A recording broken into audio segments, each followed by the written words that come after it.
Okay, so to do a treble decrease, what we're going to do is yarn over twice, just like for a regular treble crochet, and we're going to insert our hook into our next stitch and pull up a loop, and then we're going to work to the very last step. So yarn over, pull through the first two, yarn over, pull through the second two, and then stop here.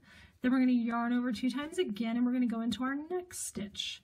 So we're going to insert our hook, yarn over, pull up a loop, and then we're going to work off 2 at a time. So pull through the first two, pull through the second two, and then we have 3 loops left. The 1 loop of our first treble, 1 loop of our second treble, in our original loop. So we're going to yarn over and we're going to pull through all 3. Just point your hook down, you'll slide through nice and easy, and now you've turned 2 treble crochets into 1. Again, yarn over twice, insert your hook into your next stitch, pull up a loop, work off 2, work off 2, stop there, yarn over twice, insert into your next stitch, pull up a loop, work off 2, work off 2, and now we're going to get rid of all 3 by yarning over and pulling through.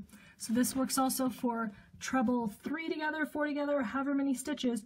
You're just going to work up to that last step of your treble and head to your next stitch that you need to combine. So that is the super fast stitch refresher for treble 2 together, or treble 3 together, or treble decrease, whatever you want to call it. If you need a more slower, in-depth video, check out my treble decreasing videos, and thank you for watching.